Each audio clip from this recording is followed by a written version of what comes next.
การบริหารส่วนตำบลท่านรองนายกตำบลพงหวายญาติโยมสาธุชนทั้งหลาย เวลาสวดมนต์ก็เรามาสวดมนต์ร่วมกันนะโยมนะคือพระก็สวด โยมก็สวดด้วย เดี๋ยวยังไงพระสวดไปช้าๆก็แล้วกัน สวดไปช้าๆโยมก็สวดด้วยนะออกเสียงอย่าไปสวดในใจนะออกเสียงมาด้วยถ้าเราเปล่งเสียงมายิ่งดังมากก็ได้บุญมากนะหากว่ามีเสียงน้อยก็ได้บุญน้อยนะโยมถ้าเสียงมากก็ได้บุญมากออกเสียงมาด้วยเพราะว่าเรามาสวดมนต์ร่วมกันก็จะใช้เวลาสวดจนกว่าจะถึงเวลาเที่ยงคืนไปแล้วใช่ไหมเที่ยงคืนเวลาแต่ว่า24 นาฬิกาก็ยังไม่เคยเห็นเลขมันเป็น00นะหลัง00ไปแล้วก็แล้วกันนะโมตัสสะภะคะวะโตอะระหะโตสัมมาสัมพุทธัสสะนะโมตัสสะภะคะวะโตอะระหะโตสัมมาสัมพุทธัสสะนะโมตัสสะภะคะวะโตอะระหะโตสัมมาสัมพุทธัสสะ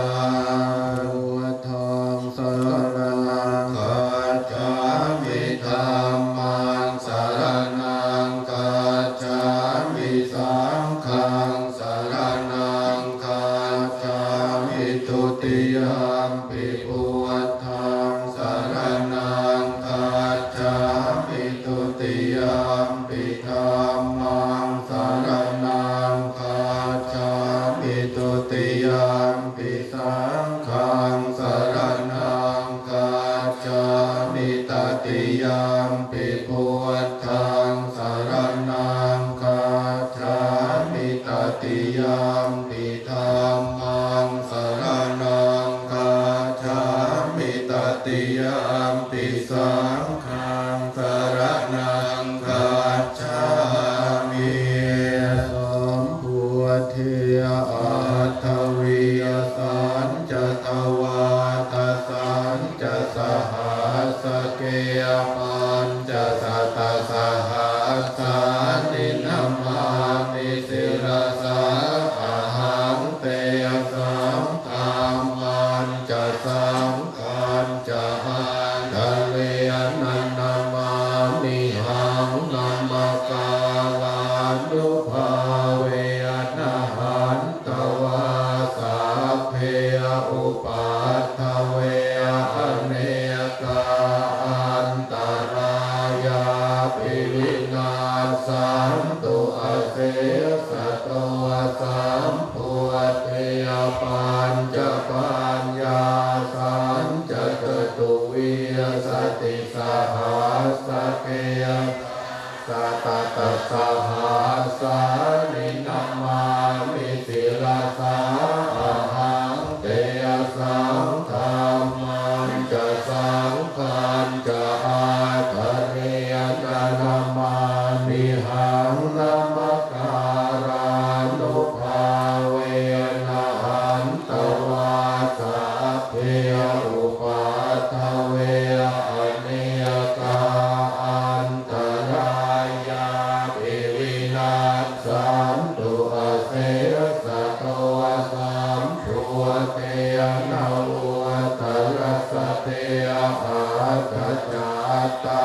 ริยสัสหัสสเกวิยสติสัตตสหัสสานินามามิสิรสาอะหังเตสังฆัมมันจะสังฆัมจะหังทะเลนะนามามิหังนัมมการานุภาเวนะหันตวาสัพเพอุปัฏฐเวอเนกาอันตรายาปิวินาสันตุอเส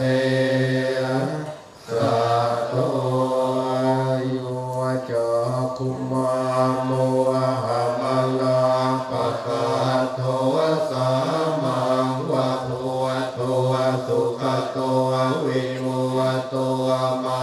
ลาตปาสาวินิโมจยันตัวปาเปยสิเกมังชนะตังวินัยยังภูวัตังวารันตังศิรสานามามิโลกาสนาคันจะวินัยกันจะตันเตจะสาเตชัยสิทธิโหตุสาพันตรายาจะวินาสเมนตุธรรมโมทัจจวยุวิยตาสสะตุทาเสสิโลกาสวิสุทธิมาคันติยานิโรธรรมตราสัทธาริยสัพพะวะโหสันติกโรสุจินโนธรรมังวารันตังศิลสานามามิพุทธาปทาลังอุปสันตถาหังตันเตชะสาเตชัยสิทธิโหตุสาพันตรายาจะวินาสเมนตุสาธรรมเสนาสุขตานุโภโยโลกาสปะภูวปกิเรสเจยตาสันโตสยังสันตินิโยจะโกจะสวะคาตธรรมังวิธิตังกโรติสังฆังวารันตังศิลสานามามิพุทธานุพุทธังสมาสิรติทินตันเตชะสาเตชัยสิทธิโหตุสาพันตรายาจะวินาสเมนตุนะโมอะระหะโตสัมมาสัมพุทธัสสะมะเหสิโนนะโมพุทธมะธัมมัสสะสวะคาตาเสวะเตนิทานะโมมหาสังฆัสสะภิวิสุทธาสิรติติโนนะโมโอมาตยาราธาสรัตนาตยานสัสสะตุกังนะโมโอมากาติยตาสัตตาสวัตตุตยาสปินะโมการะปะภาเว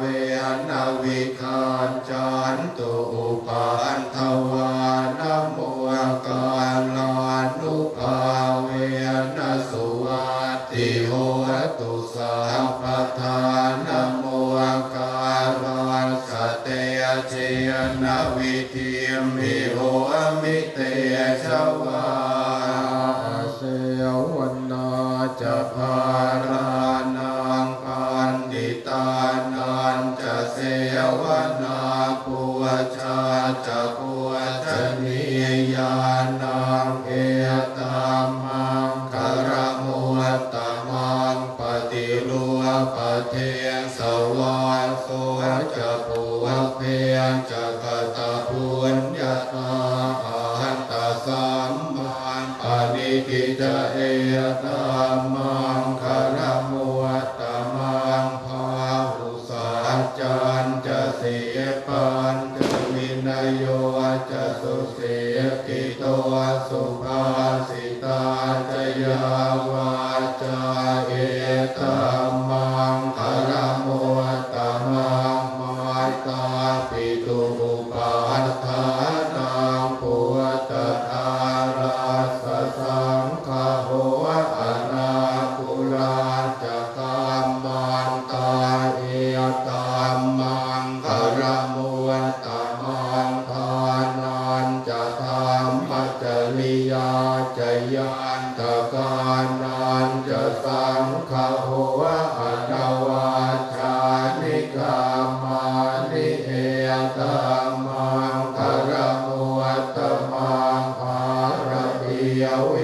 ติยปาปามาจะปานาจะสัญญโมอาปมาโทจะธรรมเมสุเอ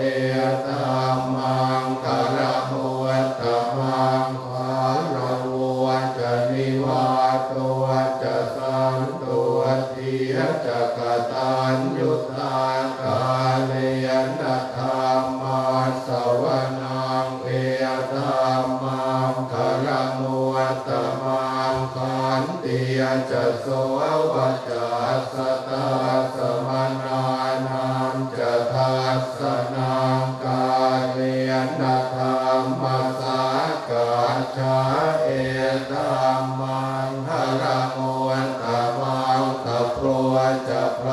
หมจริยานจะอริยสัจจานัตถัสสนังเนปานัสสัจจิกิริยาจะเอตัมมังคารโมตัมมังภูวันทาสโลจะธรรมเมหิจิตังยาสนะกังปฏิอาโสกังวิราชังเขมังเกยตัมมังคารโมตัมมังเอตาติสานิกาตวานาสาภาตมะปราชิตาสาภาตโสทิมทานกันติตานเตสาวมังคารมวนตมันติยังเกียนจิวิยตังอิทวาหุรังวาสาเกสุวายังรัตนังปณิยตังมโนสมังอาทิตถาคเตนะอิตัมปิมุเทรัตนังปณิยตังเอเตนะสัจเจนะสุวัติโหตุขยังวิลาตังปมตังปณิยตังยะถาจักขาสักยมุนีสัมมาหิโตนะเตนะธรรมเมนะสัมมาทิกินจิตังปิธรรมเมรัตนังปณิยตังเอเตนะสัจเจนะสุวัติโหตุยามปุตตะเสโตปริวานนายิสุจิมสมาธิมานันตริการยามาหุสมาธินาเตนะสโมนาวิจติธรรมปิธรรมเมรัตนังปณิยตังเอเตนะสัจเจนะสุวัติโหตุเยปุวคาราอัตตสตังปัสสัทธาจัตตาริเอตานิยุคานิโหติเตทาคินายาสุขตาสสาวกาเอเตสุทินานิมหาปรานิอิทัมปิสังเขรัตนังปณิยตังเอเตนะสัจเจนะสุวัติโหตุเยสุปโยตามนัสสะทานเทนะเนกามิโนโกกัมมัสสะสนามหิเตปาติปัตตาอมตังวิคายหารันธามุทาเนปุติมพุญชมานาอิธัมปิสังเขรัตนังปณิยตังเอเตนะสัจเจนะสุวัติโหตุขีนังปุรานังนวันนันติสัมภวังวิราตเจตายติเกภวันสมิงเตขียนะพิยชาอวิรุณหิฉันทานิพันติทิรายทายามปฏิยปวะอิธัมปิสังเขรัตนังปณิยตังเอ เตนะสันตินะสุวัตติโหตุกรณียยมาทกุสเลนยานตังสันตังปะทังอภิสเมจะสักโกอุจุจะสุหุจุจะสุวัจโจจะสมุตุอนาติมานิยสันตุสโกจะสุภโรจะอาภกิยโจจะสันลาหุกวติสันติสิโยจะนิปโกจะอาภคาโพกุเลสุอนันตุกิยโทอนัจจคุตังสมาจเรกินจิเยนวินยุปะเลอุปวะทายยวงสุขิโนวาเคมิโนโหตุสาเพสัตตาภวันตุสุขิตาตาเยเกจิปานะภูตาติตาสาวาทาวราวาอนาวเสสาจิยคาวาเยมหันตาวามันจิมาราสกาอนุกตุวราทิทาวาเยจะอธิทาเยจะทุเรวสันติอวิทุเรภูวตาวาสัมภเวสียวาสาเพสัตตาภวันตุสุขิตาตายปโลปรังนิโกเพทนาติมันเยทัตถะจินังเกียนจิพยาโรอัสนาปฏิยกสัญญานัญญมัญญาสัตุขมิชัยยมาตายธานิยังปุตตังอายุสาเอยกะปุตตมนุราเคเอวังปิสาภะภูเตสุมานะสังภาวะเยอปริมาณังเมตัญจะสัพพะโรกัสสมิงมานะสังภาวะเยอปริมาณังอุทังอโทจติริยันจะสัมภาทังอเวรังอสปปัตตังติตันจรังนิสินโนวาสยานโนวายาวตาสวิคตเมียโทเรตังสติงอธิยไทยพรหมเมตังวิหารังอิทมาหุติตินจานุปคัมมสิโลวาทาสเนนะสัมปันโนกาเมสุวินัยเกทังนาอิชาตุขาปัสสายยังปุณเรติวิรุวปภิยหิเมเมตังเมตังเอราปเทยหิเมจาปยาปุเตยหิเมเมตังเมตังกันหาโทวัตมะเกหิจาปาทะเกหิเมเมตังเมตังทิปาทะเกหิเมจตุวปเทยหิเมเมตังเมตังปะหุวปเทยหิเมมามังอปาทะโกหิงสิมามังหิงสิทิปาทะโกมังจตุวปะโคหิงสิมามังหิงสิปะหุวปะโทสาเพยสัตตาสาเพยปานาสาเพยภูตาจะเกวราสาเพยภาทรานิภาสันตุมากินติปะปะมาธรรมาอาปะมาโนกุโทอาปะมาโนธัมโมอาปะมาโนสั เรียงสปานิอาหิเวียนทิกาสัตปะทิอุณนานาพิยสระภวงมัวสิกากตาเมราคากตาเม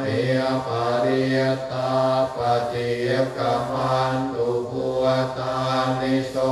หังนะโมภะคะวะโตนะโมสัทธานังสัมมาสัมพุทธานังเทยตยานจากคุมาเอกราชาหริยสวรรณโนปัทวีปปาโสตังตังนัมมาสังวิหาริยสวรรณังปัทวีปปาสังตยาจักขุตาวิหาริยมุติวสังเกยพรามนาเวทักุสะปะธรรมเมเตเมนะโมเตยจะมังปารยันตุนามาตุพุทธานังนามาตุพุทธิยานะโมวิมุตตานังนะโมวิมุตติยาอิมังโสปะริตตังกัตตวาโมโรจรติเอสนาเปตยานจากคุมาเอกราชาหริยสวรรณโนปัทวีปปาโสตังตังนามาสามิหริยสวรรณังปัทวีปปาสังตยาจักขุตาวิหาริยมุราติยงเยยพรามนาเวทักุสะปะธรรมเมเตเมนะโมเตจะมังปารยันตุนามาตุพุทธานังนามาตุพุทธิยานะโมวิมุตตานังนะโมวิมุตติยาอิมังโสปะริยตังกัตตวะโมโลวาสมกัปปะยิติทิโลเกยสิยละคุณโนสัจจังโสจายันโนตยาเตนะสัจเจนะกาหามิสัจกิริยามนุวัตรังอาวาทิยตวาธรรมภาลังสานิยตวาปุพเกชิเนสัจพารมวาสายสัจกิริยามกาสหังสันติปังคาอปัตตนาสันติปัฏฐาอวันญนามาตาปิตาจเนียขันตาชาตเวทปฏิยกรรมสหัสสะเจยกเตยมัยหังมหาปัจจลิโตสิกิวันเจยสิโสรสกริยสานิอุทกังปัตตวายถาสิกิสัจเจนะเมสมุนาทิเอสาเมสัจปารมีติอิติปิโสภะคะวะอะระหังสัมมาสัมพุทโธเวชชาจรณะสัมปันโนสุขโตโลกวิทูอนุอันตโรปุริสธรรมสารติสัทธาเทวมนุวันสานังพุทโธภะคะวาติสวากขาโตภะคะวตาธัมโมสันทิยติโกอาการิโกเอหิปัสสิโกโอปนัยโกปัจจตังเวทิตาโพวินโยหิยติ ติสุปฏิปันโนภะคะวะโตสาวกสังโฆอุจุปฏิปันโนภะคะวะโตสาวกสังโฆญาญาปฏิปันโนภะคะวะโตสาวกสังโฆสามีจิปฏิปันโนภะคะวะโตสาวกสังโฆยติตังจัตตาริปุริสยุคานิอัตถปุริสปุคลาเอสภะคะวะโตสาวกสังโฆอาหุนายโยปาหุนายโยทักขินายโยอัญชลียกรณียโยอนุวัตตรังปุญญาเขตังโลกัสสติอรัญเยโรกมุเล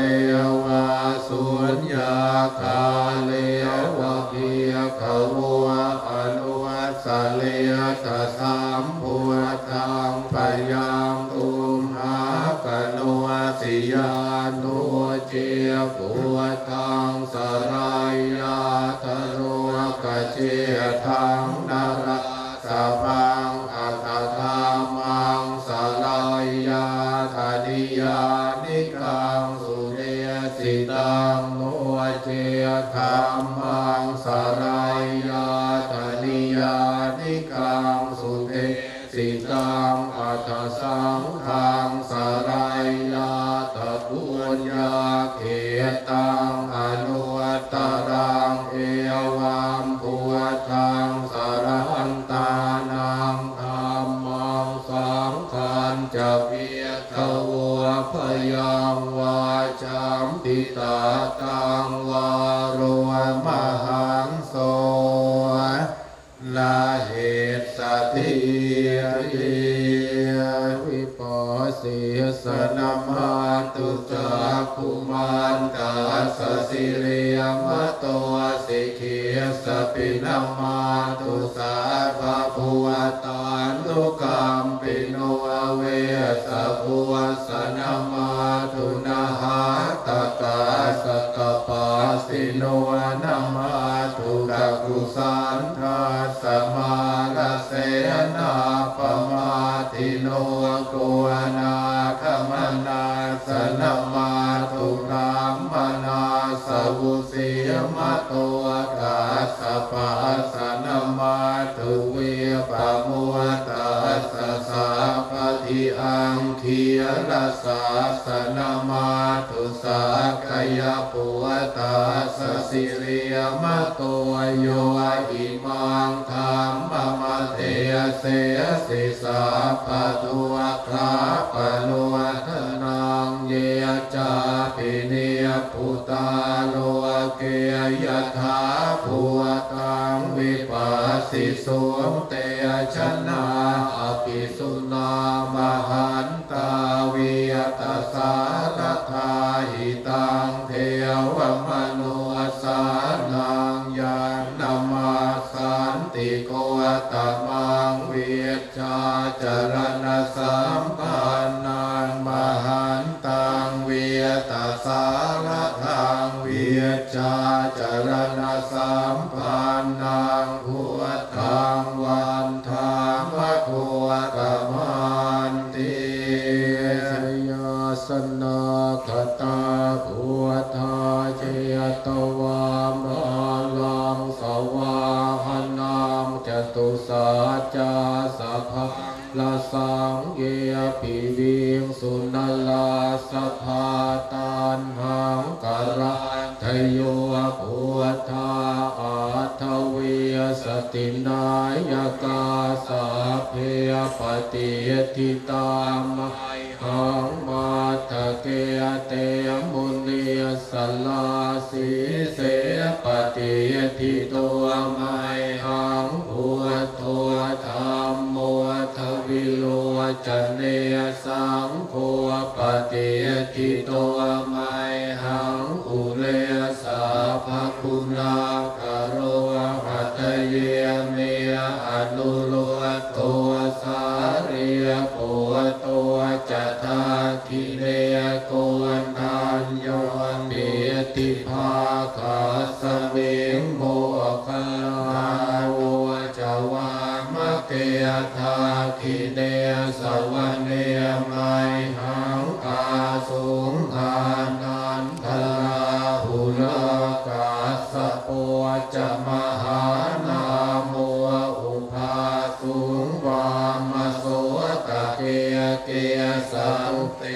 ปิติภาคาสมิงสุริโยวะปะพังกะโลนิสินโนสิริสัมปันโนโสภิโตมุนิปุงขวัวกุมารกาสโรเทโรมเหสีจิยตวาทโกโสมัยขังวัฒเนเนจังปฏิยทาสิคุณากะโรปุณโนอังคุลิมาโนจัอุปาริยนันตสิยวะเรียเทระปัญจอิเมชาตานาราเตติยตามปัสสิสาสีติมหาเถราวิจิตาชินสาวกาเอเตสีติมหาเถราจิตวันตัวชิโนรสาจรันตาเสียระเตเชนะอังคมังเขสุสันติตารัตนังปุระโตอาสิทาคิเนเมตสุวัตคันทชักขังปัจจตัวอาสิวาเมอังคุลิมารกังขันธโมรัตเรียตันจะอาตานาติยสุวัตกังอากาเสชะทนังอาสิเสสาปากาลสันติตาชินานานาวนสังยุตตาสัตตาปากาลนังกตาวาตเปตาติสัญชาตาภาหิรัญชันตุปัฏฐวาอเสสาวินัยยังยันตุอนันตชินเตชะสาวสตัวเมสกิเกนัสหุสังพุทธปัญชเลทิยปัญชลมาจัมหิวิหารันตังมหิยตะเลสทาปาเรนตุมังสาเพเตมหาปุริสาสภาอิเจวมันตัวสุโคตัวสุรักโกชินานุภาเวนะทิตุปาทโวสัมมารุภาเวนะจิตาริสังโฆสังขานุภาเวนะจิตันตรายโยสัทธามานุภาวะปาติโตจารามิจินปัญจเลติยตัวหังภคิริอริยายะชาติยาชาโตนาติชานามิสันจิยจะปานังจิยวิตาโวโรเปตาเตนะสะเตนะโสทิเตโหตุสุอิทาภาสะโพจังโพสติสังฆาโตธัมมานังวิจโยจตาวิริยังปิยติปัสสติโพจังกายจตถาปะเรยสมาธุเปกะโพจังกาสาเตเตสัพพทาสินามุนินาสัมปทาคาตาภาวิตาภาหุริกตาสังวาตันติอาภิญญายเนปานายจะโพธิยาเอเตนะสาจวัตเทนะโสจิเตโหตุสาภทาเอกาสมิงสมัยเยนาโทโมคานลานันจะกาสปังกิลาเนยตัวกิเตติยสวะโอจังเทสัตเทสยิเตจตังอภินันเทียตวาลุสามุนจิงสุตังคเนเอเตนะสาจวัตเจนะโสติเตโหตุ สาปตาเอกทาธรรมราชาปิเกรันเยนาภิเกริโต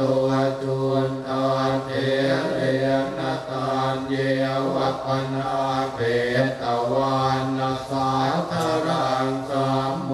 เทียตวาจาปาทาตัมหาบุตตาสิทานาโสเอนเตนะสานจวาเจนะโสติเตโหตุสาปทาปะหิยนาเตจะอาปาทาตินันนามปิมาเหสินามาคาหตกิเล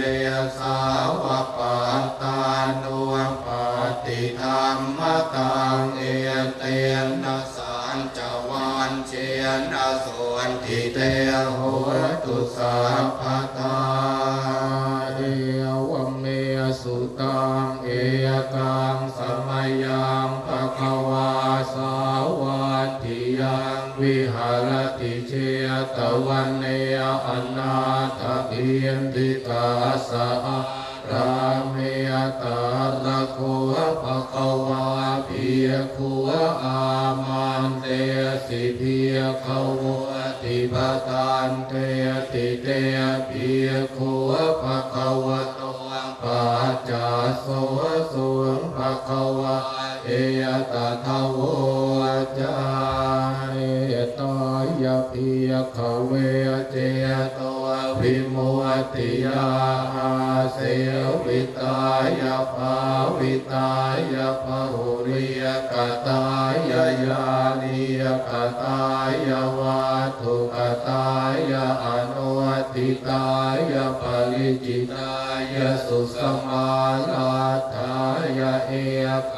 ขสานิสังสาปาติกังคากตเมเอกาทัสสุขังสุปฏิสุขังปฏิพุจตินาปาปิกังสุปินังอาสติมนุสานังปิโยโหติอมนุสานังปิโยโหติเทวตาราคันตินาสห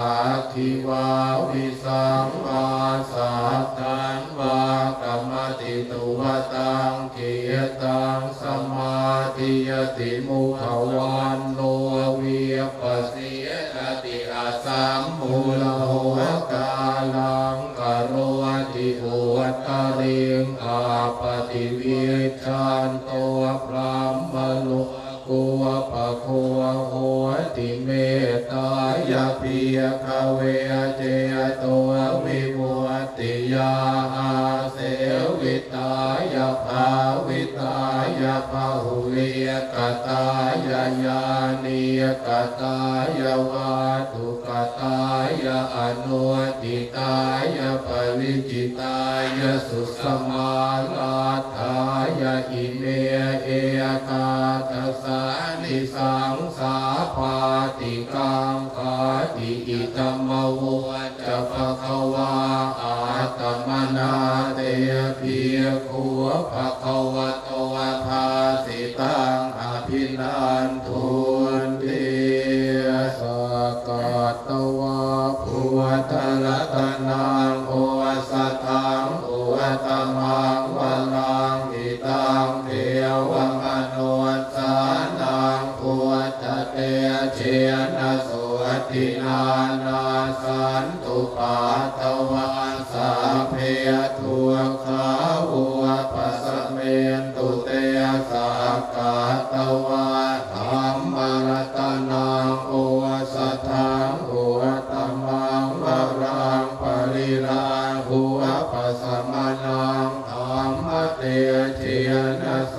ตินานาสันตุปัตตวาสาเพพยาวุปัสสะเมนตุเตสากัตตวาสังฆรัตนังโอสัทธังโอตมังวรังพาหุนายยังพาหุนายยังสังฆเตเชนะโสตินานาสันตุปัตตวา ยโลคาวุปัสสะเมตุเตติเมสรณังอัญญังพุทโธเมสรณังวรังเอเตนะสัจวัตเทนะโหตุเตชยมังคารานาติเมสรณังอัญญังธัมโมเมสรณังวรังเอเตนะสัจวัตเท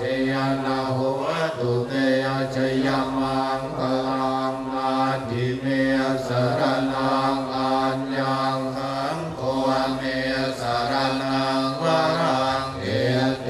นะสัจวัตเทนะโหตุเตชยมังคารังยังกินจิรตนังโลเกวิชติวิวิทังปุตุรัตนังพุทธสมังนาทิตาสมาโสทิภวันตุเตยังกินจิรตนังโลเกวิชติวิวิทังปุตุรัตนังธัมมสมังนาทิตาสมาโสทิภวันตุเตยังกินจิรตนังโลเกวิชติวิวิทังปุตุรัตนังสังฆสมังนาทิตาสมาโสทิภวันตุเตยันทุนนิมิตังอวมังคารัญจโยจามนาโพสกุณาสสันโทปะปะคาโหตุสุปินังอาการตังปุตตานุภาเวนวินาสเมตุยันทุนนิมิตังอวมังคารัญจโยจามนาโพสกุณาสสันโทปะปะคาโหตุสุปินังอาการตังธัมมานุภาเวนวินาสเมตุยันทุนนิมิตังอวมังคารัญจโยจามนาโพสกุณาสสันโทปะปะคาโหตุสุปินังอาการตังสังฆานุเวนวินาสเมตุทุกขปาตาจะนิทุกขาพยาปาตาจะนิพยาโสกปาตาจะนิโสกาโหตุสัพเพปิปานิโนเอตาวตาจะอัมเมอิสัมปะตังปุญญสัมปะตังสัพเพเทวานุโมทันตุสัพพะสัมปติสิทธิยาทานังกทันตุสัทธายติรังราคันตุสัพพะทาภาวนาภิรตาโหตุคันฉันตุเทวตากตาสัพเพพุทธาภรังปัตตาปัจเจกานันจะยังภรังอรหังกานันจะเตเชนรังพันธามิสัพพะโสสุขะลาโทสุขิโตวิโรนโทพุทธัสสะสะเนหะโลโคสุขิโตโหหิสหัสสะเพหิยาติปิสาอาตาลาตาสุขิตาวิโรนหาพุทธัสสะสะเนหะโรคาสุขิตาโหหิสหัสสะเพหิยาติปิเตอาทาลาตาสุขิตาวิโรนหาพุทธัสสะสะเนหะโรคาสุขิตาโหทัสสะหัสสะเพหิยาติปิสิลิทิติมติเตโชชัยสิทิมหิติมหาปุณาปริมิตปุญญาธิกา ลาสสะพันตรายนิวารณสัมมาทัสสะภะคะวะโตอะระหะโตสัมมาสัมพุทธัสสะทวาติสัมมาหาปุริสราคณานุภาเวนะอสิยตยานุพยัญชนะนุภาเวนะอาทุตรสตมังคารานุภาเวนะฉัพพันนรังสิยานุภาเวนะเกตุมารานุภาเวนะทัสสะปารมิตานุภาเวนะทัสสะอุปปารมิตานุเวนะทัสสะปรมาตถปารมิตานุภาเวนะสีลสมาธิปัญญานุภาเวนะพุทธานุภาเวนะธัมมานุภาเวนะสังฆานุภาเวนะเตชะนุภาเวนะอิทธานุภาเวนะพลานุภาเวนะยยธรรมานุภาเวนะจตุราสีติสหัสธรรมาขันธานุภาเวนะนวโรกุตระหัมมานุภาเวนะอาทังคิกมาคานุภาเวนะอาสัสมาปาติยานุเวนะชรพิญญานุภาเวนะจตุสาจยานานุภาเวนะทัสสะภลยานานุภาเวนะสาพัญยุตยานานุภาเวนะเมตตากรุณามุทิตาอุเบกขานุภาเวนะสาภปริยตานุภาเวนะรัตนาตยสรณานุภาเวนะตุยหังสาภโรคโสปุปาทวทุคโทมนาสุปายาสาวินาสันตุสาภอันตรายาภิวินาสันตุสัสังกาปาตุยหังสัมมิยชันตุเทียคายุตาตุยหังโอวตุสัตวัสสะชิยเวนะสมาคิโกโอวตุสัพพทาอากาสปะภะคะวันนะภูมิคังคามหา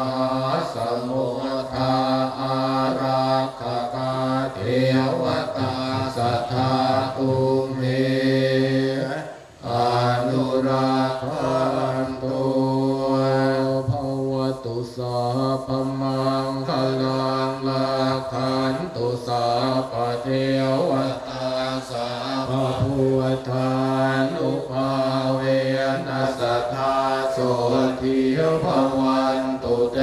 ภวตุสาพมังคลังลาคันตุสาปเทว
ย่งกันเลยเร็วๆเลย ให้โยมเดินมาเสร็จแล้วก็นั่งลงที่เดิมก่อนนั่งลงที่เดิมก่อน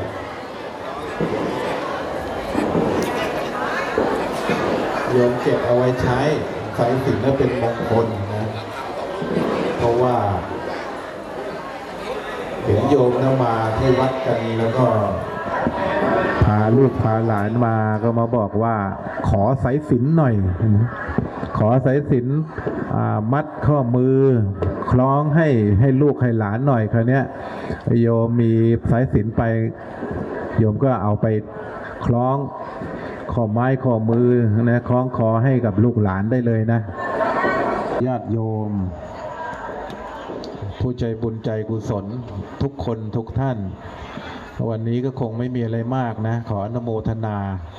สาธุกับผู้ที่เข้าร่วมพิธีทุกคนทุกท่านเลยที่ได้มาบำเพ็ญคุณงามความดีกันตั้งแต่ภาคหัวค่ำมีการทำวัดสวดมนต์ได้เข้าพิธีสะเดาะเคราะห์ต่ออายุเสริมดวงชะตาแล้วก็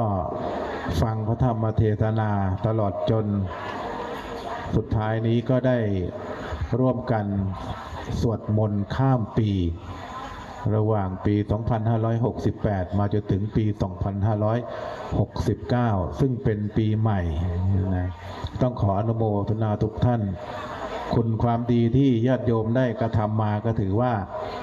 เพียบพร้อมแล้วเต็มเปี่ยมแล้วนะอาตมาก็ขออำนวยอวยพรให้กับญาติโยมทุกคนทุกท่านเลยตลอดปี 2569 นี้ขอให้ญาติโยมนั้นมีแต่ความสุขมีแต่ความเจริญมีแต่ความก้าวหน้ามีแต่ความสำเร็จนะสิ่งไหนที่ญาติโยมปรารถนาตั้งใจไว้ปรารถนาไว้แต่ก็ไม่สมความปรารถนาสักทีนะก็ขอให้ประสบในปีของพ.ศ. 2569 นี้สมหวังทุกประการเงินทองไหลมาเทมาเป็นเศรษฐีมหาเศรษฐีด้วยกันทุกท่านทุกคนเถิดสาธุขับลำดับต่อนี้ไปขอเชิญทุกท่านนะครับได้ตั้งจิตตั้งใจกล่าวคำถวายพระป่าสัพปริวารานิภิกขุสังฆัสสะอิมานิปังสุกุลติวรานิสุหายะสุทินนาวังทะเลนานาครับลำดับต่อนี้ไปเดี๋ยวเรียนเชิญผู้มีเกียรติที่ครบโดยเบื้องต้นจำนวน6ท่านได้เป็นตัวแทนจากทุกท่านพร้อมกันนะครับนั่งพร้อมเด็กกันเลยครับหยิบปัจจัยของท่านยกจบอนุโมทนาสาธุสั่งทั้งหมดเลยครับหาไว้ถึงครับกับอนุโมทนาสาธุท่านครับ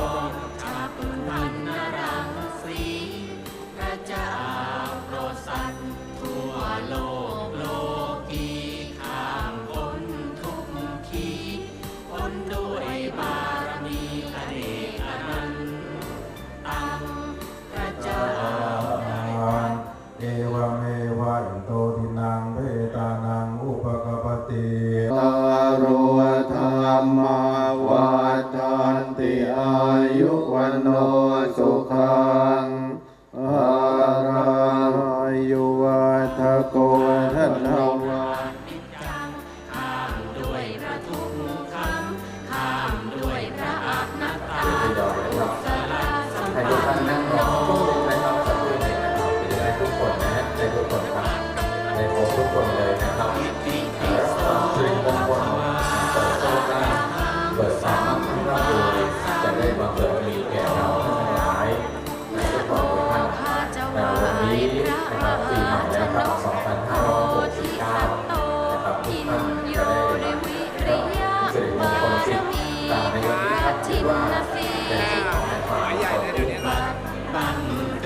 ต่อไปนี้นะครับต่อไปน้องข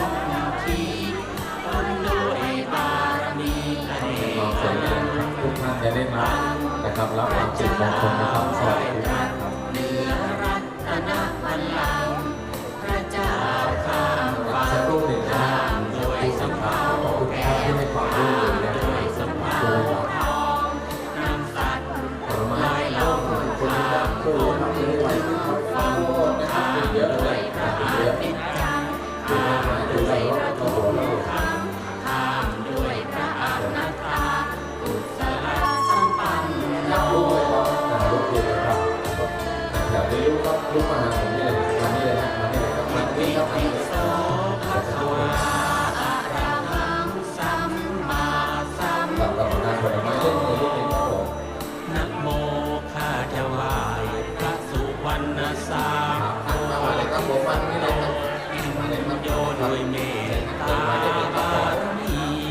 พระชิน หลาย สี แต่มีความผาสุกสวัสดีมีชัยมงคลนะครับ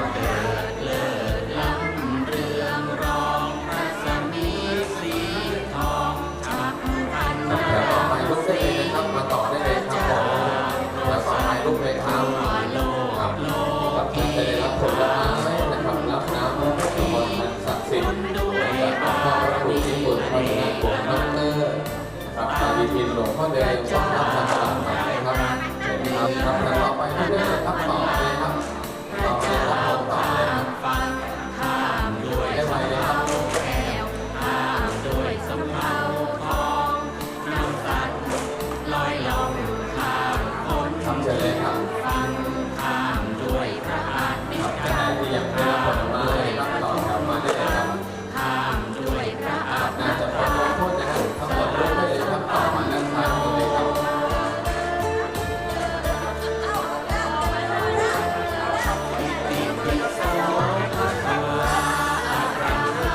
สัมมาสัมพุทโธนะโมข้าจะไหว้พระเนมิราชโพธิสัตโต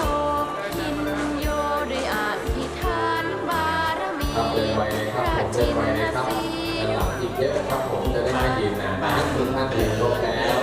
นะครับตามก็ขอบคุณทุกท่านครับที่ได้ให้ความร่วมมือ